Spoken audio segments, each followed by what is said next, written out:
चलें जी, स्टोरी शुरू करते हैं। हमारी असल स्टोरी जो चल रही है वो तो है कौन सी वाली, बनी इसराइल वाली स्टोरी। क्योंकि कुरान में बनी इसराइल का जिक्र कितनी दफ़ा आया है, तकरीबन अंदाजा करें कितनी दफ़ा आया होगा? आप पढ़ते हैं कुरान ना?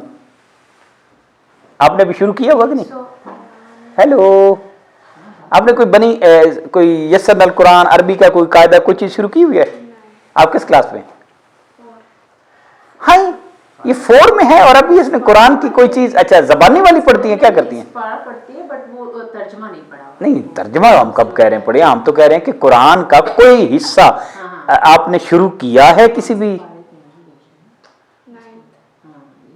तो फिर वो हाउ डज इट हैपन कि इनको ये नहीं पता कि कुरान क्या है या ये ऐसा नहीं। हाँ, थोड़ा रिप्लाई कर देंगे जरा, वो थोड़ा कर देंगे। अच्छा, वैसे आपको पता है कुरान क्या है? चलो ये बता दें। अल्लाह का कलाम है, तो वो आप पढ़ते हैं?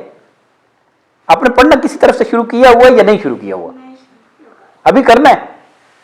चलो अच्छी बात है, चलें, ओके गुड। 144 तो कुरान की हैं सूरतें। सूरतों को अंग्रेजी में क्या कहते हैं? अंग्रेजी इनकी कोई बनती नहीं है, सूरत को सूरत ही कहना चाहिए और आयत को आयत ही कहना चाहिए। लेकिन वैसे अंग्रेजी के कुरान की ट्रांसलेशन देखें तो उसमें चैप्टर लिखा होता है, चैप्टर। तो उसमें एक सूरत है सूरह यूसुफ। कितने नंबर है सूरह यूसुफ? मेरे ख्याल में 12 है, ठीक। तो सूरह यूसुफ की हमने स्टोरी शुरू की हुई है क्योंकि अल्लाह ताला ने खुद फरमाया है कि this is the best of all stories. तो लिहाजा आपकी जितनी भी स्टोरीज है ना दुनिया में एग्जिस्ट करती हैं या करेंगी, उनमें से द बेस्ट स्टोरी इज हज़रत यूसुफ अलैहिस्सलाम वाली। तो हज़रत यूसुफ अलैहिस्सलाम वाली स्टोरी, और कुरान में जो बनी इसराइल हैं, जो कौम हजूर सल्लल्लाहु अलैहि वसल्लम की उम्मत से पहले जिस कौम को ये रोल दिया गया था कि आप अल्लाह का मैसेज पूरी दुनिया में पहुंचाएं, उनका नाम था बनी इसराइल। तो बनी इसराइल का कुरान में बार बार जिक्र है कि देखें उन्होंने ये काम किए तो हमने उनकी इज्जत में और तरक्की दे दी, ये काम किए तो हमने उनको मुल्कों की हुकूमत दे दी, फिर ये काम किए तो हमने उनके शहर तबाह कर दिए, कौमें तबाह कर दी, ताकि हम वो काम अच्छे वाले करें और बुरे वाले ना करें। तो उनका कुरान में तकरीबन मोर देन 40 टाइम्स तज़किरा आया है। वैसे मैंने पिछले दिनों एक इंटरनेट पे इस तरह गिना था तो 43 टाइम्स बनी इसराइल का। तो बनी इसराइल की स्टोरी का स्टार्ट जो है वो होता तो हज़रत यकूब अलैहिस्सलाम से, क्योंकि हज़रत यकूब अलैहिस्सलाम का नाम था इसराइल। इसराइल का मतलब भी हमने किया था अल्लाह का बंदा, और उनके बेटे हैं हज़रत यूसुफ जो अब वहाँ से छोड़ के आ चुके हैं। लेकिन ये स्टोरी तो हम बाद में कंटिन्यू करेंगे। आज तो हम एक वैसे फिलिंग द स्पेस वाली फनी स्टोरी आपको सुनाते हैं। वैसे ही जब बाकी लोग आएंगे तो उसका अगला एपिसोड हम कर लेंगे। आज मैंने आपको अपडेट कर दी कि यूसुफ अलैहिस्सलाम, फिर उनको भाइयों ने कुएं में गिरा दिया और कुएं में से एक वहाँ से काफिला गुजर रहा था, उनको बेच दिया, वो मिस्र में आ गए और मिस्र में वो बादशाह की फैमिली ने ख़रीद लिए और बादशाह की फैमिली में फिर उनको एक मसला हुआ कि लोगों ने उन पर इल्ज़ाम लगाना शुरू कर दिया, तो वो एक गलत इल्ज़ाम में जेल चले गए, उनको जेल भिजवा दिया, ठीक। तो हज़रत यूसुफ अलैहिस्सलाम ने कहा कि या अल्लाह मैं बुराई से बचना चाहता हूँ, चाहे मुझे जेल जाना पड़े, मैं मुआशरा, अब देखें ना उनके स्टोरी का ये था कि मुआशरा जो भी करता रहे, सारे झूठ बोलते रहे, सारे मिसाल के तौर पे आजकल हम देखते हैं हमारी सारी गलियाँ जो हैं वो प्रॉपर गंदी हैं, किसी ने इधर रैपर फेंका हुआ है, किसी ने वो फेंका हुआ है। अगर आप लोगों को देख कर उसी तरह करेंगे तो फिर आप में और पढ़े लिखे बंदे में तो कोई फ़र्क नहीं है। हज़रत यूसुफ अलैहिस्सलाम वो काम बिल्कुल नहीं करते थे जो मुआशरा सारा भी चाहे कोई गलत काम कर रहा हो, वो वही काम करते थे जो करना चाहिए, यानी कि जो होना चाहिए। पेरेंट्स को कहते हैं, पेरेंट्स मना करे तो बच्चे आगे कहते हैं मम्मा उसने भी तो सारे कर रहे हैं ना। ये क्राइटेरिया नहीं है कि उसने किया, क्राइटेरिया ये है कि क्या इस काम करने से मुआशरे को फ़ायदा होगा, अल्लाह की मखलूक को, और अल्लाह और उसका रसूल क्या राज़ी होंगे या नहीं राज़ी होंगे। ये क्राइटेरिया है। क्राइटेरिया ये नहीं है कि चूँकि सारे कर रहे हैं लिहाजा मैं भी ये कर लूँ। तो यहाँ से अगली स्टोरी तो हम शुरू करेंगे। तो अभी इस स्टोरी को तो मैं इधर ब्रेक कर रहा हूँ। तो वो जो फिलिंग द स्पेस वाली स्टोरी है ना, वो दरमियान दरमियान में आती रहेंगी जब हमारी ऑडियंस पूरी नहीं होगी। तो ये है वैसी स्टोरी है, फेक है। फेक स्टोरी को कहते हैं फिक्शन। क्या कहते हैं? फिक्शन। एक और ये फैक्ट यानी इट हैपेंड, एक होता है फिक्शन कि नहीं ये इमेजिनरी स्टोरी है। इमेजिनरी स्टोरीज भी होती हैं, होनी चाहिए, उनसे भी नतीजे निकल सकते हैं। जैसे हम आप सुनते रहते हैं ना कछुए और खरगोश वाली स्टोरी, हाँ, ये इमेजिनरी स्टोरीज हैं, लेकिन ऐसे नहीं है कि इनको झूठ नहीं कह सकते। इमेजिनरी स्टोरीज भी, उनसे भी लेसन ड्रॉ किए जा सकते हैं। ठीक, तो इस स्टोरी में लेसन आपने खुद ड्रॉ करने, मैंने लेसन नहीं बताने। तो एक बंदा था, तो वो अपने आप को बड़ा सियाना समझता था कि मैं जो भी काम मुझे कहें मैं वो काम प्लान करके कर लेता हूँ। आपका क्या नाम है? दाऊद। अच्छा दाऊद, आपने ये स्टोरी गौर से सुननी है। अच्छा, तो एक दिन उसने कहा कि यार है, बाकी तो वैसे भी सुनते हैं, सिवाय इसके जिसके वो दांत ले गया था, वो चूहा। घर में बिल्ली रखता तो दांत नहीं लेके जाना था ना चूहे ने। तो हुआ यूं कि वो चाह रहा था कि यार मैं इस बगले को मैंने पकड़ना है। किसको? बगले को। बगला होता है ना, आपको बगला नहीं पता? लो जी, इससे तुम्हें फिर और स्टोरी याद आ गई। चलो पहले वो कर लेते हैं, बगला क्या होता है। तो एक बंदा था, तो वो था, उसकी आंखें काम नहीं करती थी, यानी कि नाबीना था। ये होता है, अल्लाह ताला की तरफ से होता है, बीमारी भी होती है बाज़ औकात, बंदे की बाद में बीनाई चली जाती है किसी बीमारी की वजह से, और बाज़ औकात बचपन से ही नहीं होती। और दुनिया में ऐसे ऐसे बंदे भी गुजरे हैं कि जिनकी बीनाई भी नहीं थी, जो सुन भी नहीं सकते थे, जो बोल भी नहीं सकते थे, और वो दुनिया के सबसे बड़े राइटर बने।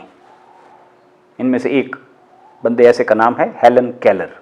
आप जब थोड़े से अगली क्लासों में जाएंगे ना, तो फिर आप तो पढ़ सकते हैं। हेलन केलर की किताबें आपको पढ़नी चाहिए।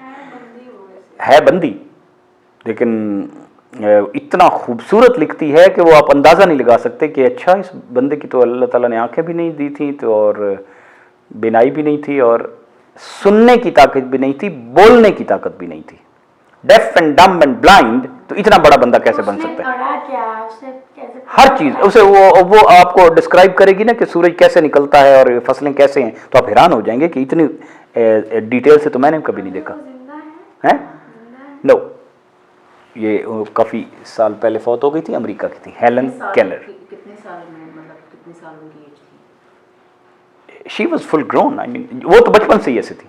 हाँ, बचपन में उनकी बिनाई चली गई थी, डेफ एंड डम थी, लेकिन फिर एक उनकी टीचर थी, उनका नाम था सलीवन। उन पर मूवीज़ भी हैं, इतनी बड़ी बंदे उन पर मूवीज़ हैं, और वो दुनिया के ग्रेट टीचर्स में उनका शुमार है। वो खातून उनको हाथ पे ऐसे करके बताती थी।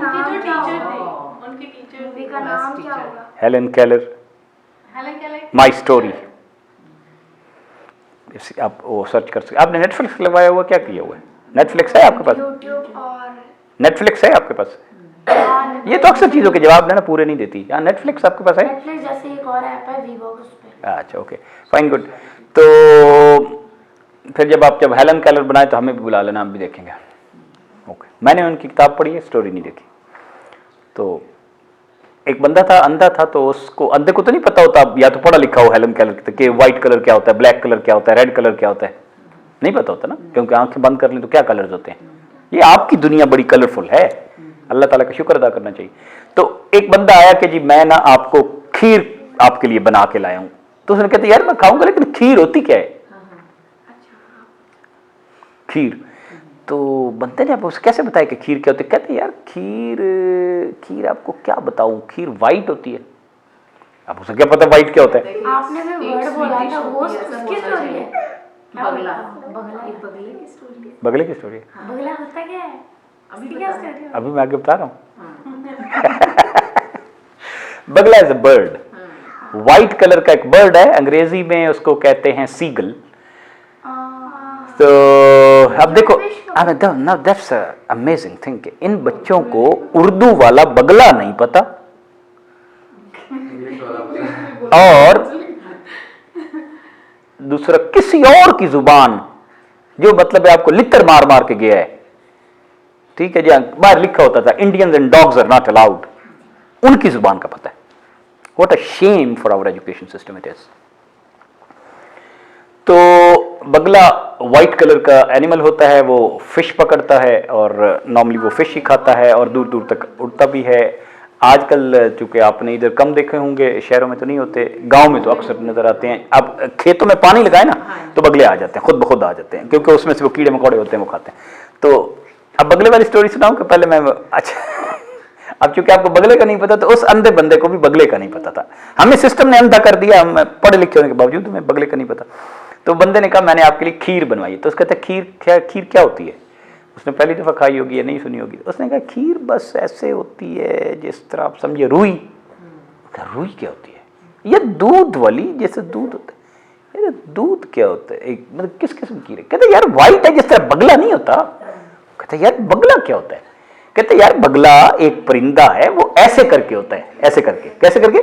ऐसे करके, तो बना के दिखाया। तो वो क्या बोलेगा? अच्छा अब ना वो नहीं, उसने कहा ये टच करके मैं देखता हूँ कैसे होता है। अच्छा ऐसे बगला होता है? नहीं यार, ऐसी टेढ़ी खीर मैंने नहीं खानी। तो वहां से मुहावरा निकला है टेढ़ी खीर। टेढ़ी खीर का मतलब है जिस बंदे को बात समझ ही ना आएगा, भाई उसे तो नहीं बात समझ आनी। तो उसके पीछे बैकग्राउंड में स्टोरी ये है टेढ़ी खीर की।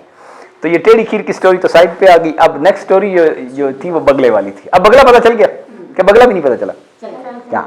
तो बगला इज अ बर्ड और it's white in colour, it has very long legs, और जो बड़े बगले होते हैं उनको क्रेन कहते हैं, वो दूर दूर तक उड़ते हैं। तो एनीवे, तो वो बंदा कहता है कि यार तुम जो इतने स्मार्ट बने हुए, मुझे बताओ कि बगला मैंने पकड़ना है, तो कैसे पकड़ूं?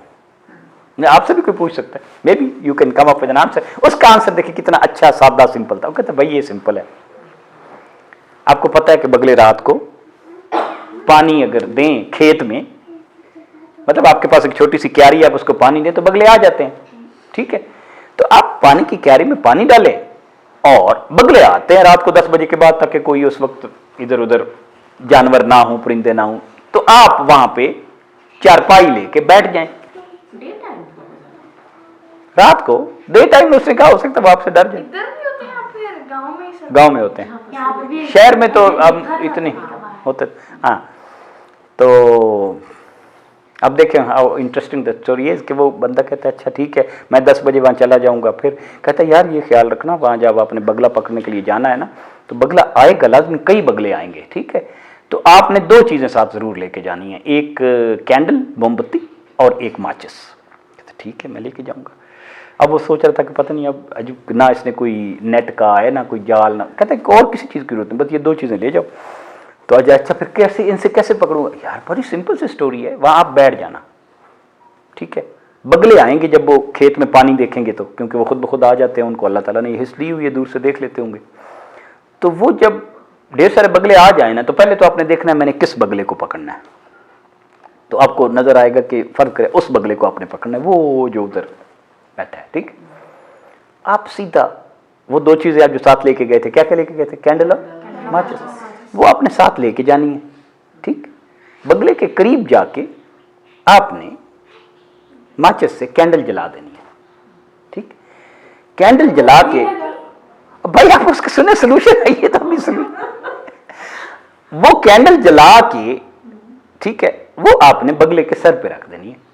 कहता अच्छा फिर क्या होगा? कहते फिर सिंपल, आप थोड़ी देर वेट करें, क्योंकि कैंडल जो है ना वो पिघलेगी, और रखनी इस तरह है कि कैंडल पिघल के बगले की आंखों पे आ जाए, और जाहिर बगले की दोनों आंखें जो हैं वो कैंडल की वजह से बंद हो जाएंगी। और जब बगले की आंखें बंद होगी तो बगले को तो कुछ नजर नहीं आएगा, हालांकि आप करीब ही खड़े होगे लेकिन आप नजर नहीं आओगे।